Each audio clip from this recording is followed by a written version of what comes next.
It's a risk. Yep. Hey, welcome to another episode of the Leadership Liner Notes podcast. As Elizabeth just said before we hit record, it's a riff, and that's what this is. I'm so pleased, and I think Elizabeth, you have broken the record for most guest appearances on my podcast, which I'm grateful and honored. So, welcome to my friend, my bandmate, and also the author of "Am I Cut Out for This? An Educational Leader's Guide to Navigating Self-Doubt." We're not going to talk about that book at all, but I just figured I would plug it. But Elizabeth Dampf, welcome back to the podcast. Oh, thanks for having me, Sean. That is a distinction that I wear with honor. Awesome. So, what is on your mind? Well, I've been thinking a lot about a term that I just learned 2 months ago, Hmm. compassion fatigue. And I have to say, I might be really late to the party because there's probably all kinds of literature out there, and I'm just delving into this. But when I think about what leadership topics are weighing on my mind right now, that's the top of the pile. You've heard of it, yeah? Yeah, definitely. It's come up in different books and different discussions, and especially I think really in the wake of COVID-19, where in the aftermath of that, or in the middle of all that, in media res. Ooh, Odyssey reference. Um, but but anyway, it that's where I kind of started hearing it around the COVID era, if you will. Yeah, and I definitely think more and more people were experiencing it, especially in education and other service professions, right? I mean, nurses, public servants generally, teachers were experiencing compassion fatigue in terms of trying to deal with students' trauma, patients' trauma, families' trauma, everyone just being taxed as far as what they could show to people. But I was at a conference a couple months ago when I heard this, and I was just thinking about I have never seen a group of people so engaged in a conference topic as I did when a lady was presenting on compassion fatigue. And this was a conference for women leaders. Mhm. So that's, I think, an important distinction because I think it resonates maybe differently with women than it might with men, particularly in the leadership realm. Yeah. Why do you think what was it that you saw in the response? What were the things that, as this was kind of coming up, what were the things that kind of registered with you?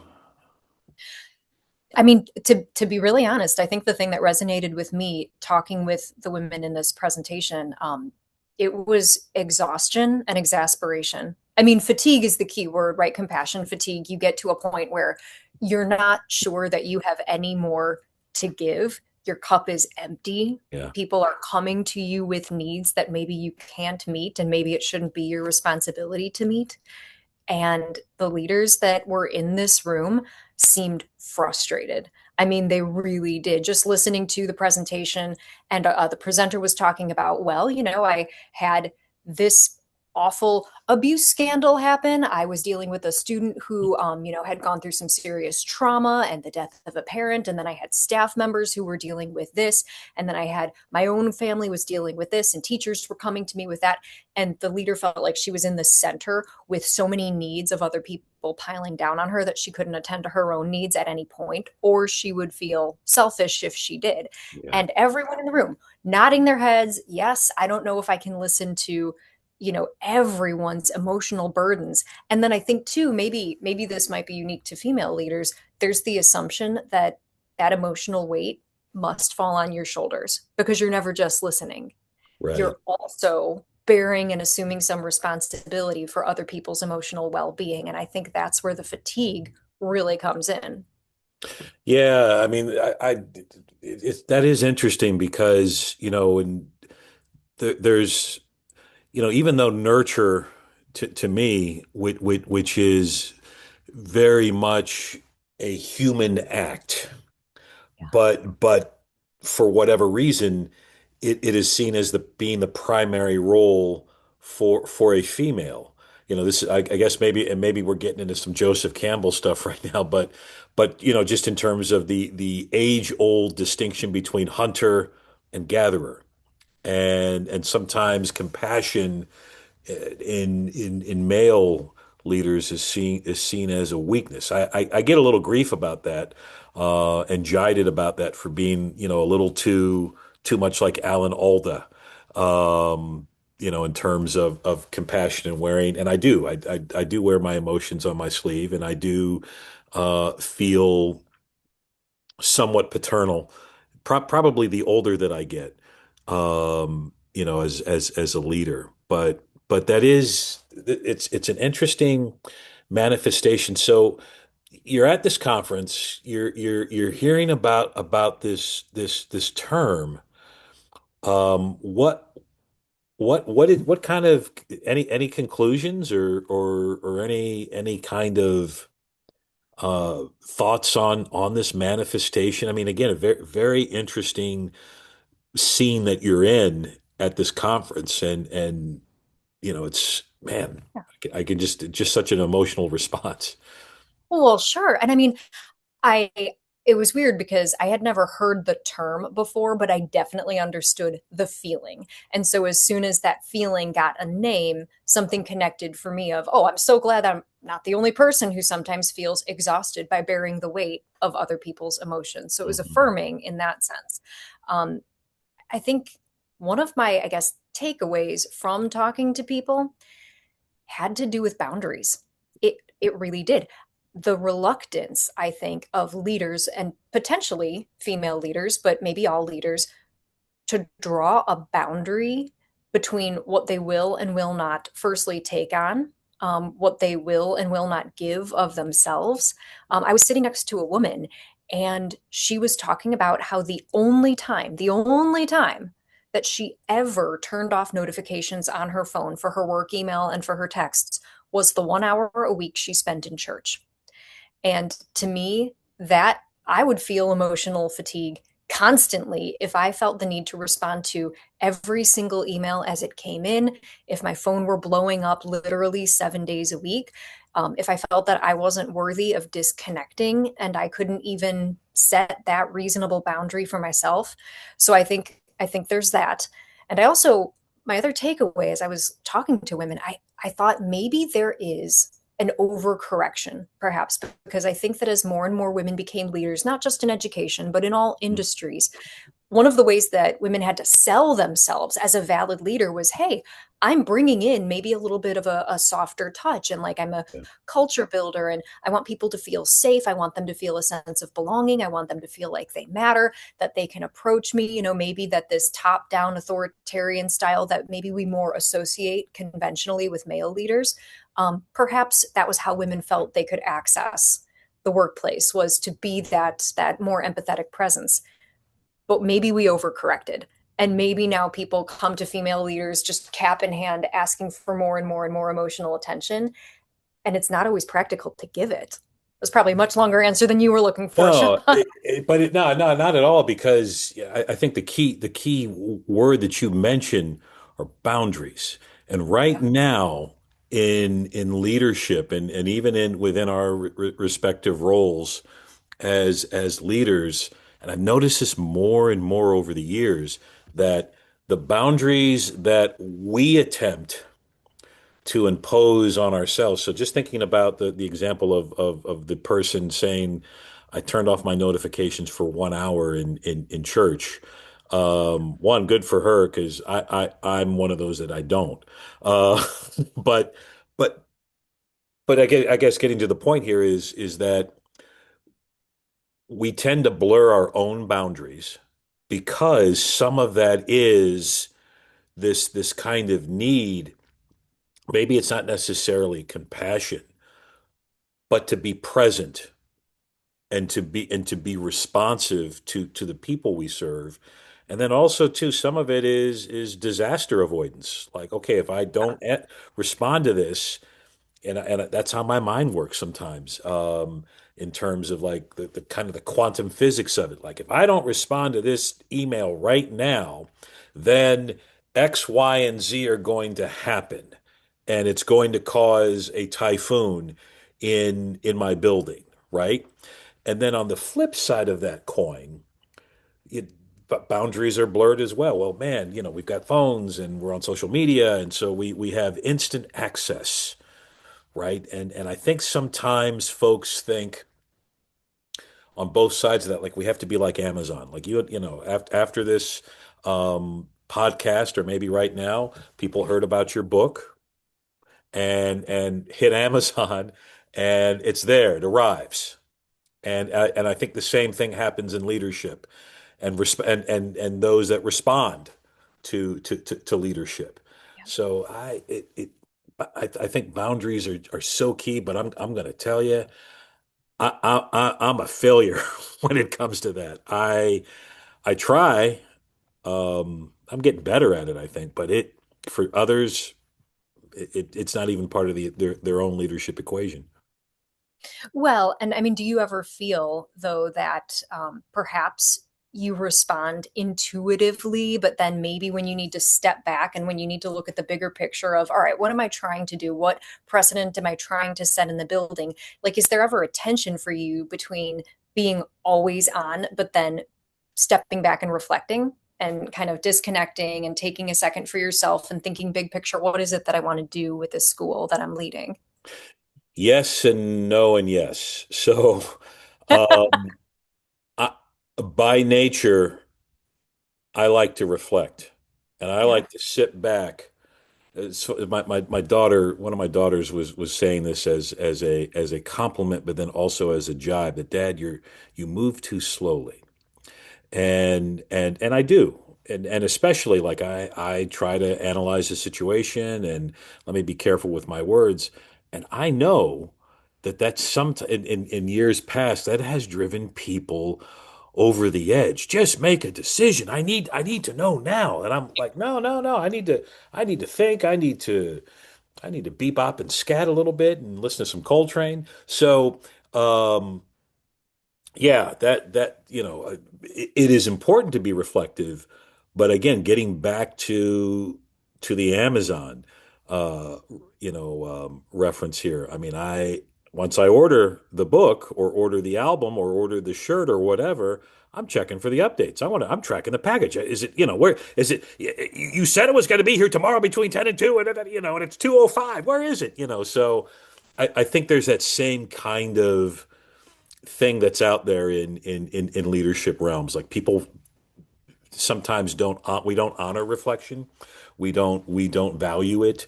Um, and maybe that's because we don't understand it. In some cases, we just want that answer now. We want the decision now. Well, and I think there is maybe another tension between wanting to give someone your attention, your focus, and the answer they want, but also being in the right frame of mind to do so. So I think a lesson that I had to learn the hard way as a leader, but I'm glad that I did, was that I have permission most of the time, not all of the time. If someone comes in and they need a serious conversation, but I can't give it to them at that moment. There could be 100 reasons for that, dealing with a fire, some sort of other crisis, frankly just burned out from the day, but giving myself permission firstly to say, I do want to have this conversation, but I want to have it correctly. I want to be focused. I want to be present. Can you give me an hour? Yes. Because that way I can devote my time to you and I'm not sitting here trying to just fish from a completely empty pond because my mind is somewhere else. And I that's hard for leaders to do because we feel like we should be there and the answer machine and we should be Mhm. completely ready to drop everything the second someone needs us. But then I think from my own perspective, when I've been the person sticking my head in someone's office door like, hey, do you have a minute, I do want them to listen to me. Right. And if they can't, I'd rather have them tell me, I will listen to you in 20 minutes, come back, I'm finishing this. And Hmm. then I know that they're focused on me. And it's hard. It is hard, and it's hard being a human-centered leader. What you just described, I mean, reflection and then valuing voice, active listening, all of these things. It kind of echoes, you know, mattering and human-centered leadership and being in the moment and valuing the person that you are supporting but also it's being very intentional. Like, hey, listen, I really want to hear what you have to say. I value it, but give me 15 minutes to kind of ponder our next move here. And easier said than done because the clock is always ticking one way or the other. Definitely need a paradigm shift on leadership, I think some of this compassion fatigue is due to the fact that we haven't, you know, been honoring our humanity Yeah. and honoring the humanity in in in in in others because it's we've got to hurry up, we got to make a response, and if we think back to COVID-19 where it was okay today, here's the meeting about how we're going to close school tomorrow and we're going to go remote in 12 hours. And so get all right, get all your stuff, get and there's I think some of that kind of the way that we were living our lives for 3 to 5 years or so or however long it was, I think added to the compassion fatigue, the lessening of our bandwidth. And I would say if there was one silver lining to COVID as a leader, I think it taught most of us how to say, I don't know, this is new to me too, and to be just a little bit more open. And I mean, when you think about successful leaders, again, not just in education, but globally, remember Jacinda Ardern going on, Prime Minister of New Zealand, Right, that's getting on right. Zoom and basically saying, and she's wearing a hoodie and she's saying, "Oh, I'm so tired. I just got the kids down. Right, Everything's really hard right now. Like we were eating peanut butter with a plastic and like she's just being a person." And she was so relatable. And that level of leadership got the country united. So New Zealand was one of the first countries to come out of lockdown that's right. because they had a leader who acted like a person at the Yes. center of their country, and it was so cool to see. And there wasn't this facade, and there wasn't a I totally know everything that we're doing. It was, no, I'm a mom, kids been up driving me crazy, the house is a mess. What's more relatable than that? Yeah, and I think too, some of that, I mean, I have great respect for, and you're right. I'm just having a flashback. Like New Zealand, they Yeah. they may have been the first country to just completely get out of any kind of quarantine, and I think it had everything to do with her leadership and also acknowledging, and I think there's great strength in acknowledging vulnerability, limits, and compassion. And hey, I'm just like you. Um, I also think too with leaders though, when you mentioned hoodie, I said, man, that what a great image. But so often, and I'm guilty of this, I want to put the S on my chest, right? I want to put the cape on, the Batman cowl, and I want to respond to every bat signal. And in some ways that might be the male manifestation of compassion fatigue because we're pushing ourselves as hard as we can. I mean, and I think and women as well, but I think for men there's just kind of this male leaders, there's this idea that we've got to be the superhero and we're going to save and battle and get rid of the villain and defeat Joker and all those things. And I mean, it definitely took a toll on me because that's how I was operating, very much so during that time. Yeah, absolutely. And I think that in terms of compassion fatigue, there's definitely a balance, right? Because you're trying to still show the compassion. Imagine if you went to your leader in just about any organization and you opened up to them and you told them about what you were struggling with and they dismissed you and told you to get lost and suck it up. And also, there is that to overcorrecting in the other direction, where whether it's being the superhero or whether it's just like sitting there listening, and then it's all of a sudden it's 7 p.m. and the person is still in your office, whatever that compassion fatigue looks like, it can start to take a toll on you as a leader, not just emotionally, but maybe in terms of your performance and your ability to get stuff done. Because after a certain point, you do have to get the job done. And it's a tough call sometimes to know whether you have enough in the tank to be the superhero or the empathetic listener. You Talk about know, reflection. that's powerful, and some of that comes from in leadership circles, open door policy, Yeah. which to me, there is a danger in that on a lot of different levels. And I think one, you can avoid that open door policy by being very tactical with your presence in the building and the organization. That's how I kind of get around it. And I'll say I'm never in my office because I'm out, learning, listening, supporting, doing whatever I can do to help and be on the front lines. And then there are times, though, again, where Batman's got to go back in the Batcave. Wonder Woman's got to fly in the invisible jet back to Amazon, the Amazon island or wherever it is to retreat. And I think sometimes people, and I've gotten kind of, you know, um, grief for this, is I needed you and your door was closed. Well, my door was closed maybe for a couple of reasons. I may have been on the phone in a crucial conversation with a law enforcement regarding a custody issue, or I'm talking to a colleague about personnel issues. But I think folks always don't always understand as much as you try to put the smiley face or the sign up on the door. And I've seen different things on Pinterest and TikTok about closed doors and what they mean and those things. And people try to put like a veneer or a shine on it so that it softens or what have you. But then also sometimes as a leader, getting back to the top of the conversation here, you got to set boundaries. And sometimes you do have to just close your door and be in the Yeah. bat I cave. will.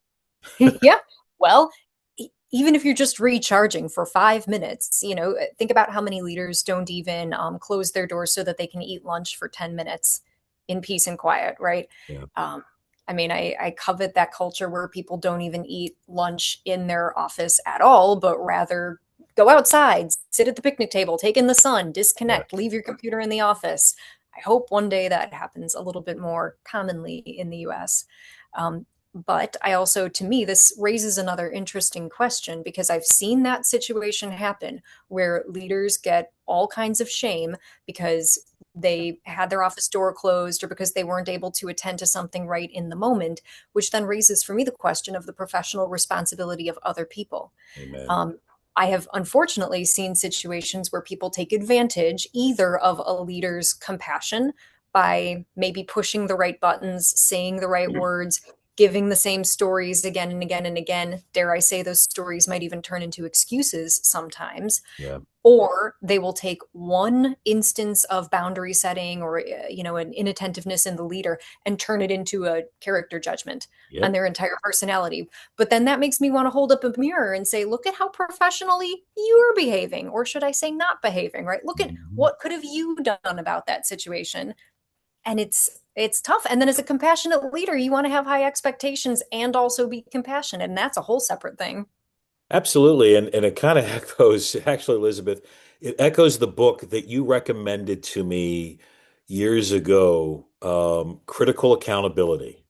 And yeah, and that when and if y'all are familiar with crucial conversations, critical accountability is as Elizabeth when she pitched the book to me or recommended the book to me, it takes it to a whole other level of leadership, but also like, wait a minute, there's some things that you need to be doing on your end. When you and I get on a plane, you know what? I don't care whether or not that cockpit door is open or not. I want the pilot to fly the plane, and to get us safely to wherever we need to get to. And if she or he happens to get on and say, "Hey, welcome," but I can go the whole flight without hearing the pilot. I want the pilot to do their job, and then in that regard, I need to be doing my job as the passenger, being safe and following the rules and regulations so that everybody can have a safe and peaceful flight. But no, you're right. Because I've been on the receiving end of that shame. Oh, he keeps his door closed. Well, there's all like kind of the examples that I gave. I may be in a personnel conversation. I may be talking to legal about something. There may be something very, very critical that needs to be done that is not for public consumption, or I just need 5 minutes to talk to my daughter because she's upset and needs her dad. And, or Yeah. I mean yeah, man. Yeah. And then it also raises, when I encounter that type of scenario, I wonder, did I accidentally set up a culture where people expect me to be the vending machine of answers, of empathy all the time? Did I make myself too available? Now, I don't think that at this point in my leadership career, that's my particular issue, but maybe earlier in my career, that was the case because you come in, you're a new leader, and you think, yeah, everything to everyone all the time, total open door policy, lay it on me. I'll stay here until 8 p.m. if you just need to vent.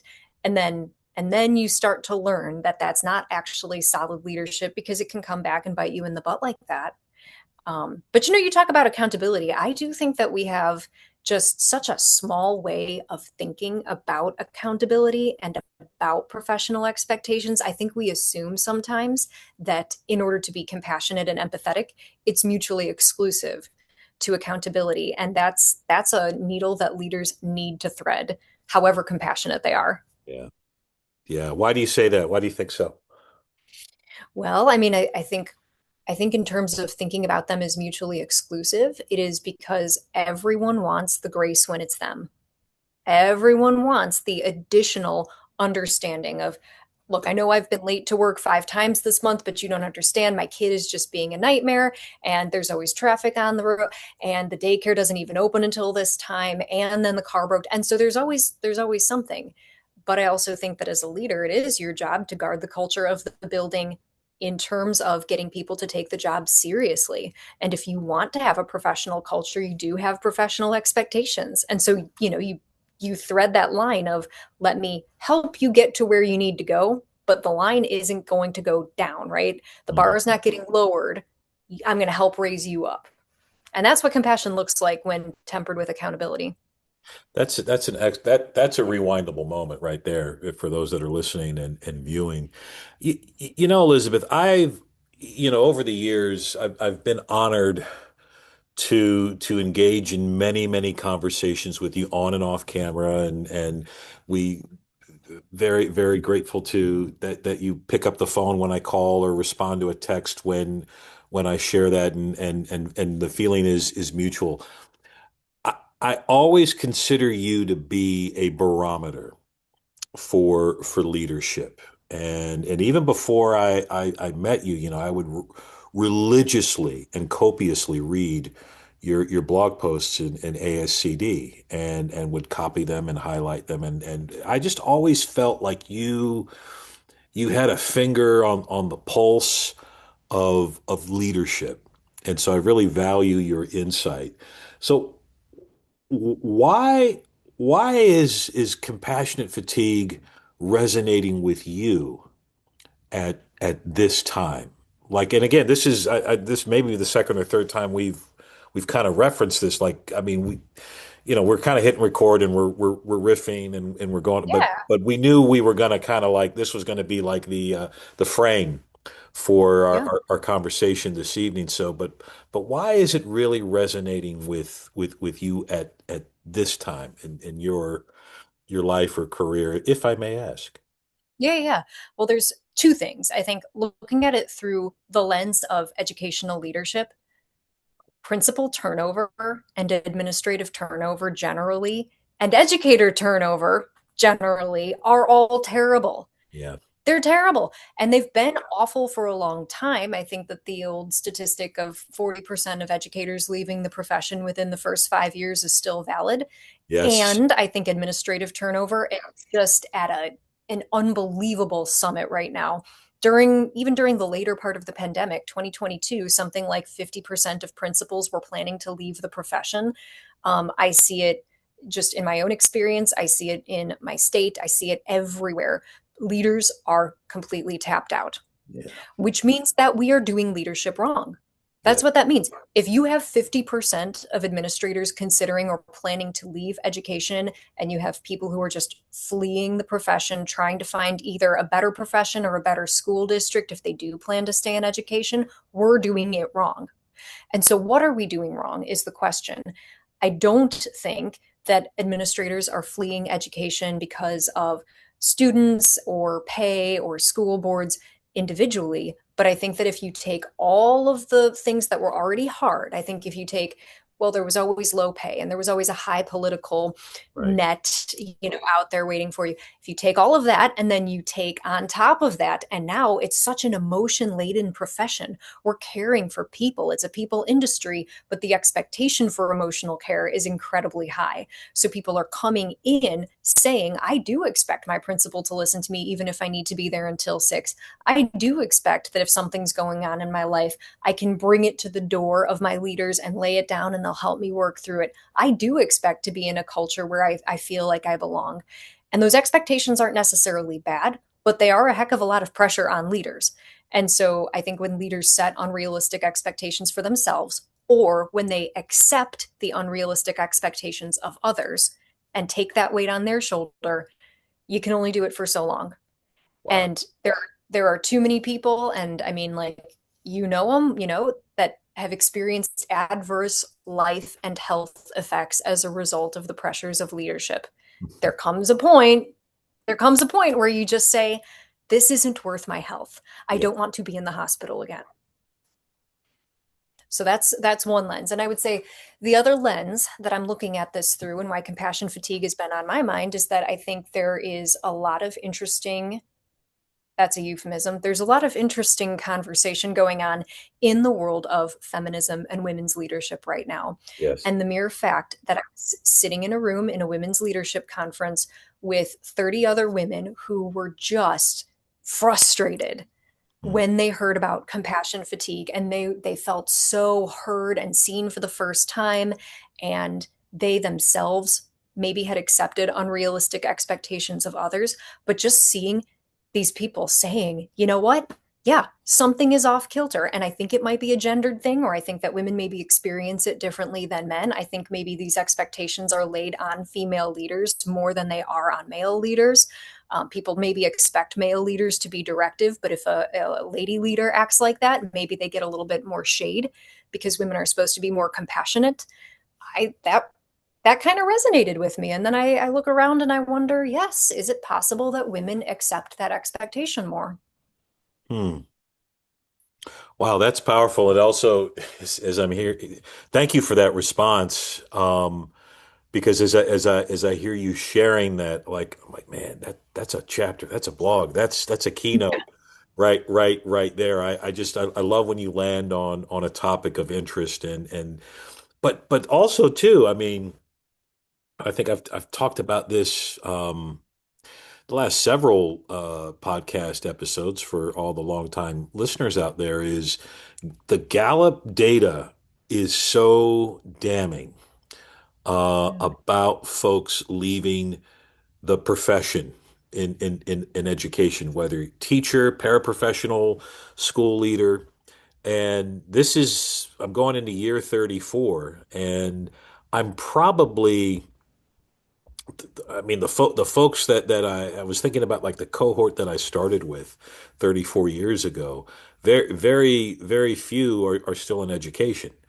Um, or like me, that they've had to hang in there for all kinds of reasons. But as you mentioned, the hospital, and I had two kind of brushes with my health that were pretty major, that led me to the emergency room, and all of The it, events.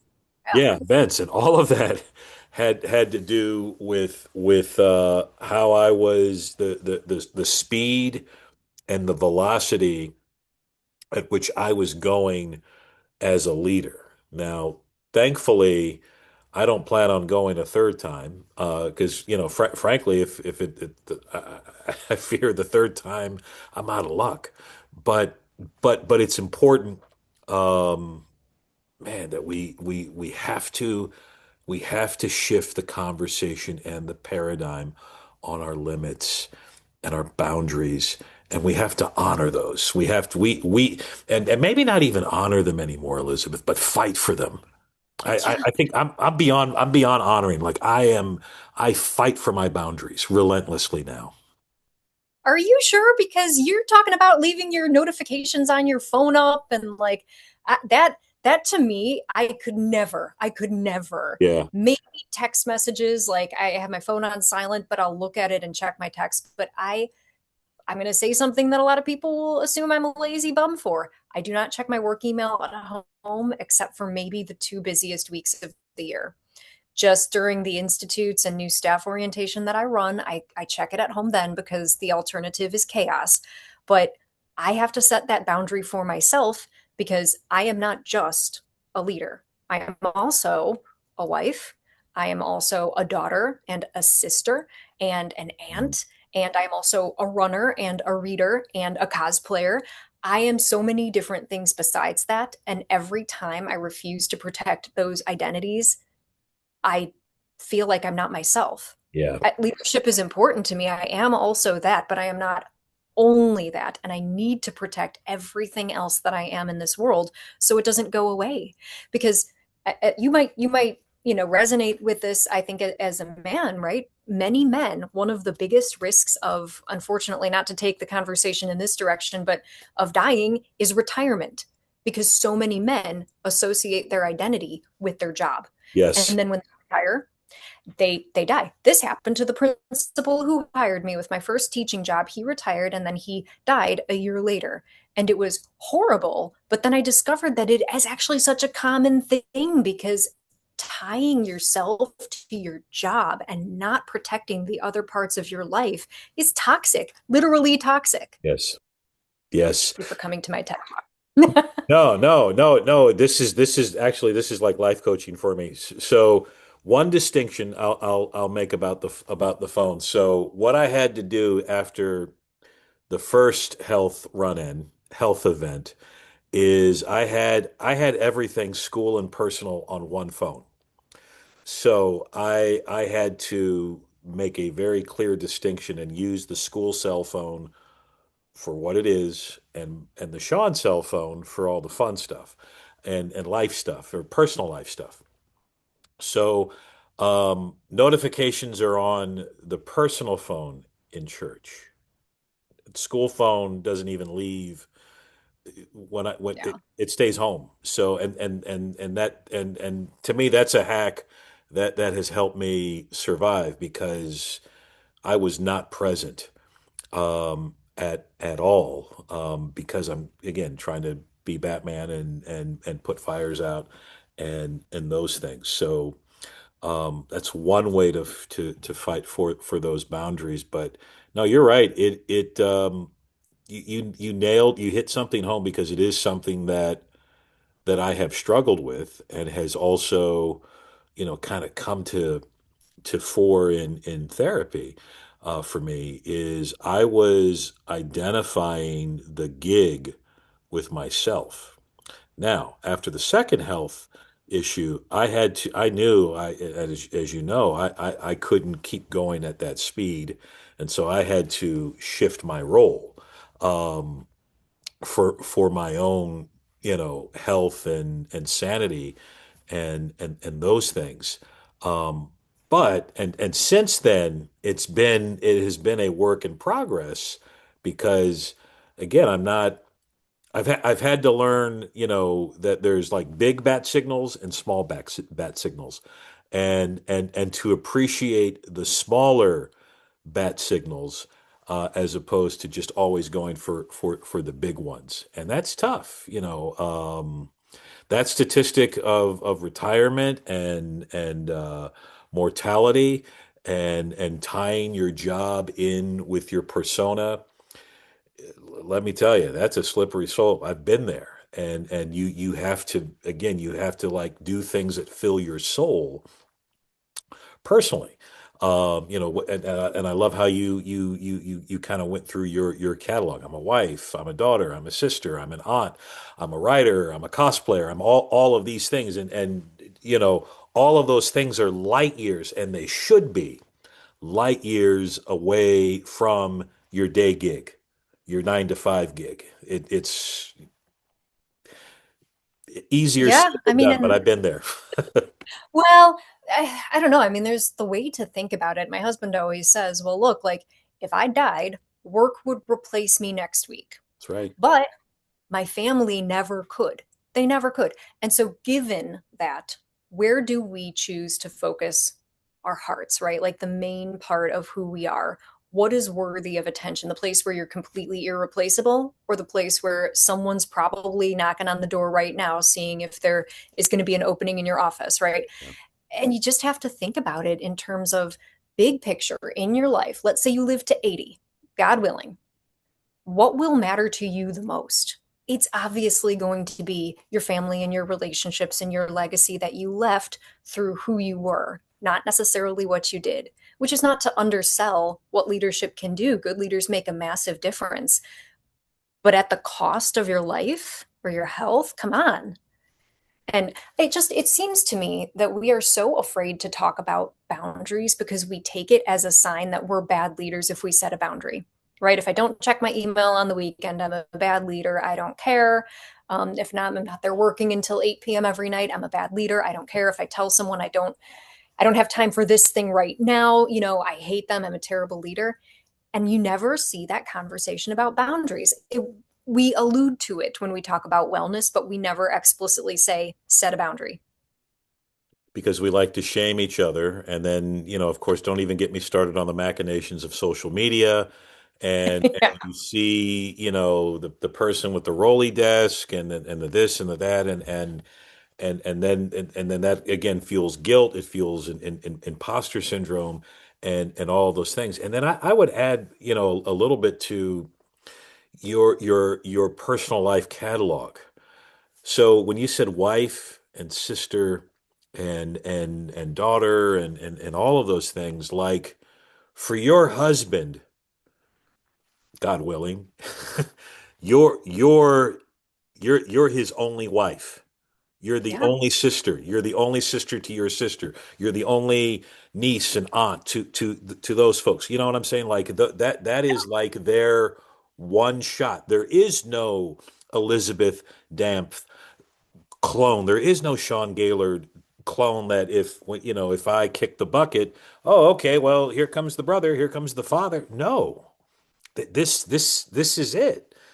So I'm with you. I mean, when we talk about boundaries, it's we oh we say it in a very light way, and rather than talking about it as an essential way, because again, I think about my 3 daughters.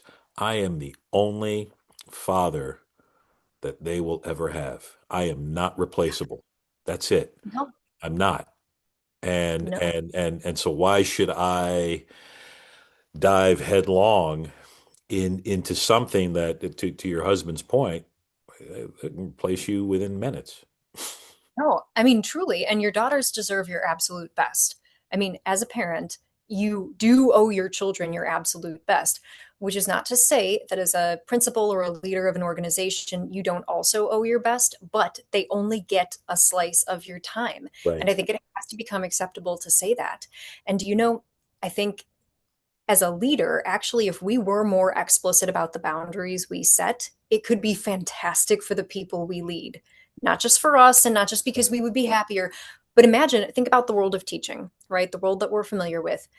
Teachers are very, very used to having an unwritten expectation that they spend all of their weekend grading and that if they leave with the bell, they're an awful person. And so then, of course, it grinds their gears when their leaders, set boundaries because teachers, have thought, oh, well, you expect me to do all this grading and how dare you leave? What if we gave teachers permission to leave with the bell? I Yeah. mean, shockers. Like, what if we said, I'm not expecting you to respond to emails over the weekend. If I'm sending them, it's because I'm way behind, but I Yeah. don't expect any responses from you. What if we said it is okay that teaching isn't your entire life? And in any service profession, right? My husband's a nurse. Imagine if we said, nurses, it's okay If you work your 40 hours a week, you do a good job, and then you leave everything at the door, and nursing isn't your entire personality, and maybe you'll go off and do something else with your life on the weekends. Right on. And people might actually be a lot healthier if we just did that.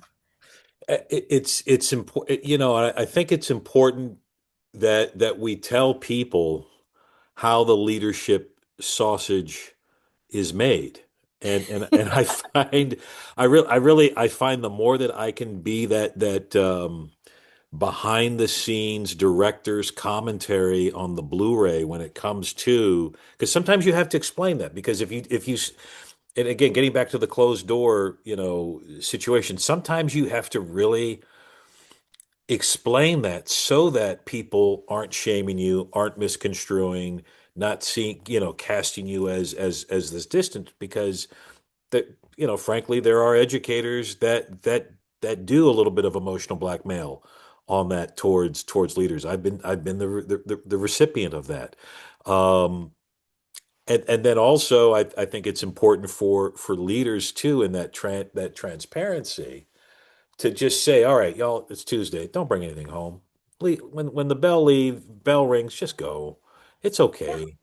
The kid, well, and then, or hey, if we all work really hard to get the kids on the bus and on the car line, as soon as the last bus leaves and last car goes, let's all go home, and let's all make a pinky promise that we are not going to take any papers home. We're gonna binge watch Bravo or Mad Men or whatever it is. Do whatever you need to do, and you know, and it has to be, in my mind, that bold, that vocal, that clear, so that people know, okay, no, I'm not, and that it's okay that you didn't bring Yeah. the papers home, that you didn't fill the box in the little lesson plan template, and or for the leader, okay, you didn't, no, play Tetris on your phone. Listen to an Yeah. album, right? You're not don't respond to that email. And if it is an emergency, trust me, leaders, and I know this, you know this. If it is a 911 situation, you will be found. You will be contacted. I mean, if the building is burning or if something horrific or tragic happens, people have ways and means to get a hold of you. 100%. Yeah, 100%. And I think you're right to point out too that perhaps I'm watching you and you have to be on all the time. And, if I don't see you, staying late every single day, I'll assume terrible things. So that judgment, unfortunately, does cut both ways. But, consider talking about compassion, how compassionate it is, or it would be, for a leader to do exactly what you just described. How compassionate would it be if your leader said to you, "Hey, I value who you are outside of work. Go off and be that person. I Yeah. value your time, so go have fun. This isn't the only thing I see about you. I don't only see you as a worker, as a peon, as someone who's increasing my productivity, or helping my school function well. I see you as a human, and I want you to do that, not just to be a drone." That's it. That's it. And Yeah, I think that distinction is so important. And that's where all of the things that make you uniquely you, you can be. So I mean, that's it. That statement alone. Hey, I really value the person that you are outside of work or school or wherever we are. Go go be that. yeah, And in many ways, that's a mattering move. That's a culture builder. But it's all those clinical things, but it's just being a good human to somebody it else. is. And we man, we got to take care of ourselves, and then take care of each other as best as we can. Oh, 100%. Well, and I know you've done a lot of research into mattering and into culture. I keep thinking about how surface level a lot of our relationship building techniques really are, and how they almost work against that concept of mattering. I mean, I've met leaders who, every time they saw me, they would ask about the same one or two things, like, "Oh, I know you're a runner. Did you run this weekend?" And it, Mhm. it felt like they were checking off an item on a checklist of like, I built a relationship because I asked about the one thing I know about this person. But Yeah. I never got a sense, in that particular case or those cases, that those leaders actually knew anything about my personality, what I wanted to do with my life, anything beyond just the superficial. And when you get the impression that your leaders are making you a chore, like something that they have to attend to and just water that garden and check that item off the list, you feel like you don't matter. I'd almost rather have someone not even pretend to care than someone do something so surface level. Yeah, no, I'm with you. It's like, so Sean, have you heard the latest Beatles song? Well, I've heard all of them. I've heard all of them 75 times. And I also think, Yeah. in some regards too, people are doing the very best they can. And it's how we, it's, it's how we respond. But no, I'm with you. Sometimes it can be a little checkboxy and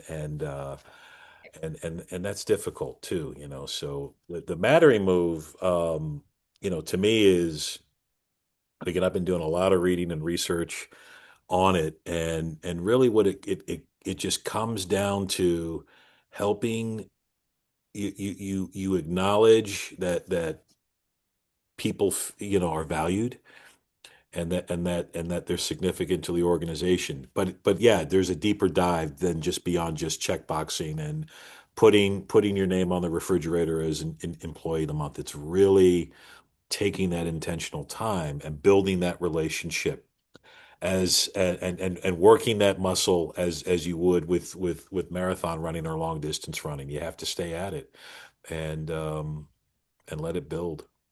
Elizabeth, I think there's another title to add. I know you've been speaking and you keynoted. How's that been going? And I know you're starting to venture out into the speaking world and sharing your great thoughts and ideas. Yeah, the keynote that I was very fortunate to give a couple months ago, the theme of that conference actually was about building better connections with people. And I was a little surprised that they reached out to me because that's not something I felt that I had any particular expertise in. But they read an article on self-doubt, which is the topic of my most recent book, and this article was about self-doubt as well. And they said, well, we think that that's actually something that fits in with our conference theme of building connections. So I was. I was thrilled. And as I was thinking through what I was going to say, and I'm not a connections expert, I'm not a culture expert by any means, I thought, well, all right, maybe it's because the one topic I think that everyone feels really is a bit of self-doubt.